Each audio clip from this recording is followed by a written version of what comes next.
자, 지금 그 좌파 매체들이 지금 한덕수 대행이 자자찬하고 있다. 트럼프와 관련해서 자신과 통화한 뒤에 상호 관세가 90일 유예됐다고 자랑을 한다고 비난하고 나섰습니다. 한 대행이 어제 한국의 현재 통상 경제 안보 위기를 총괄하는 경제 안보 전략 TF를 주도했는데 한국 입장을 설명했더니 트럼프가 매우 만족해했다.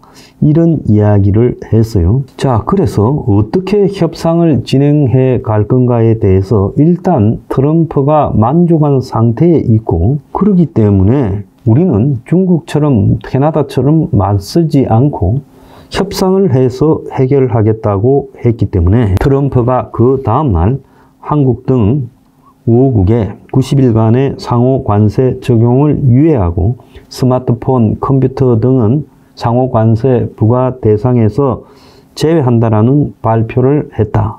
그래서 서로 윈윈해서 협상을 진행하겠다라는 한국의 의지에 트럼프도 동의한 것이다. 이렇게 말을 했어요. 자, 그러면서 한 대행은 오늘이나 내일 알래스카 액화 천연가스와 관련한 미국과의 화상회의가 있을 거다. 그래서 모든 분야, 즉 통상 문제도 그렇고 조선 분야도 그렇고 안보 분야도 그렇고 거기에서 협상 체계가 갖추어지고 이런 시간 내에 구체적인 내용 도출을 위한 협상이 시작될 거다. 그리고 트럼프는 한국, 일본, 인도 3개국과는 특히 빨리 협상을 시작하라고 지시를 했다라고 말을 했고, 한국이 미국과 조선 LNG 무역 균형, 즉 대미 무역 흑자 개선 등에 대해서 협력을 강화하기로 했고, 필요하면 트럼프하고 나하고 직접 소통을 더 하겠다 했어요. 그래서 미국 측과의 협상 과정이 쉽지는 않겠지만은 이런 협상 과정이 진행되는 그 자체가 이제 불확실한 위기에서 확실성으로 바뀌고 있다는 거예요. 그래서 이 회의에 최상목이, 그리고 방기성 국무조정실장,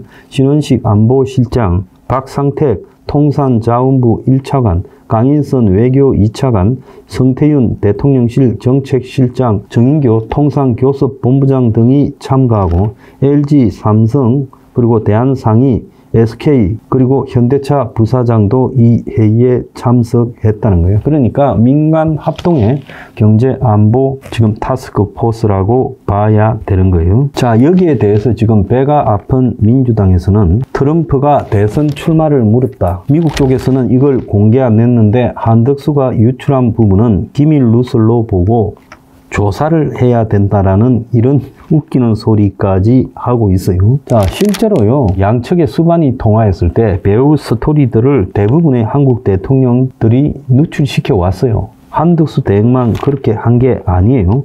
그런데 이렇게 비난하는 것도 참으로 졸렬하고, 또 이재명이가 미국의 상호 관세 부과 방침에 대해 한국 정부가 대응이 부족하다 그랬는데, 그 말 하자마자 한 대행이 트럼프와 전화 통화를 하고 양국의 통상에 대해서 논의가 시작되자 미국의 요구를 다 들어준 것 아니냐는 음모론을 지금 제기하고 있어요.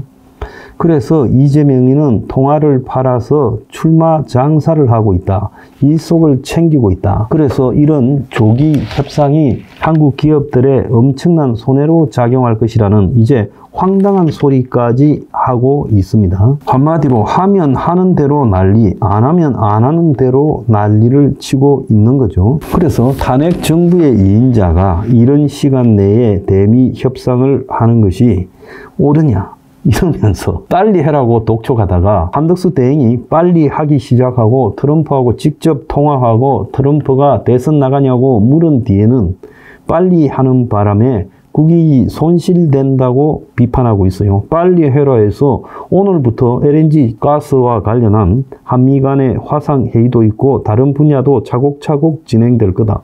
한 대행도 지금 빨리 하는 것이 국익에 도움이 된다고 보고 서두르고 있는 것으로 보여요. 그런데 지금 민주당은 권한대행의 월권이다. 자기 정부에 넘겨야 된다.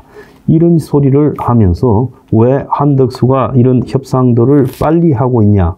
이렇게 말을 하고 있어요. 민주당은 한덕수 대행을 헌법농단 그리고 직권남용, 직무유기로 공수처에 고발을 했습니다. 그러면 빨리 하면 빨리 한다고 난리고 안 하면 안 한다고 난리고 어떻게 해야 됩니까? 그래서 나중에 이재명이 대해서 협상하도록 해야 되고 그때까지는 이런 불확실한 상황에 내팽겨둬야 되는 겁니까? 그렇지 않지요. 일단 경제는 확실성이 가장 중요한 거다. 그래서 한 대행이 자기가 있을 때 가장 잘할 수 있는 이 일에 대해서 트럼프와 확실하게 정리하는 것이 매우 중요하다.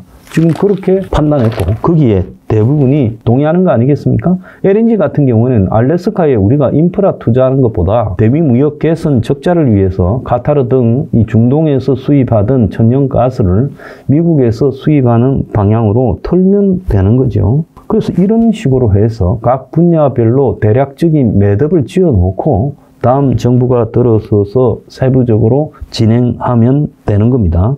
일본도요, 경제상이 지금 16일 방미해서 미국의 재무장관을 만난다고 인도도 빠른 시일 안에 매듭 짓겠다 했어요. 그래서 트럼프가 이야기한 빠른 시일 안에 매듭 지을 우방국, 이 세 나라 모두 서둘고 있는데 그럼 한국은 6월 3일 자기 대통령이 등장하고 그 이후 숨 좀 돌릴 때까지 아무것도 안 하고 가만히 있어야 됩니까? 웃기는 소리 하고 자빠졌어요. 아마 대미 외교에 대한 실력 차를 절감을 이재명 측이 했을 거라 봅니다. 이재명 측이 지금도 미국에 아주 난리라 그러고 거기에 한국의 대기업 재벌들까지 동원해서 난리라고 저한테 들려오는 이야기들이 있습니다. 그런데 자기들이 그렇게 노력해도 트럼프 정권이 이재명을 상대하지 않고 지금 이재명 측에 누군가 비중 있는 인사가 트럼프 쪽에 접근이 된 사례가 하나라도 있습니까? 철저히 봉쇄해놓고 한 대행에게 이런 협상을 시작하자 당신 대선 나가나 이래 물은 트럼프의 의지가 뭐겠습니까? 트럼프는 협상의 대가이자 아주 치밀한 장사꾼입니다. 자, 트럼프가 파트너로 왜 한덕수를 선택하고 이재명 측을 거부하고 있을까? 큰 답이 나오는 뻔한 이야기예요. 자, 이제서 시간에 쫓겨서 카드를 먼저 보이면 안 된다. 다음 정권에 넘어라. 웃기는 소리 하고 있는데요. 빨리 대강의 사안은 매듭을 지어놔야지. 그러지 않고 시간 줄줄 끌다가 미국의 트럼프가 한국의 분노를 집중시키면 그때는 감당이 안 되는 사태가 올 수 있어요. 트럼프가 시간이 가면 갈수록요. 분노가 커질 거예요. 상황이 자기 뜻대로 안 돌아가니까. 그렇다고 트럼프가 자기 상황이 안 좋다고 한국에 협상을 제안할 것 같아요. 만만한 나라를 골라가 반쯤 죽일 겁니다. 그러니까 한국이 그렇게 되기 전에 빨리 협상하는 것이 맞다 봅니다.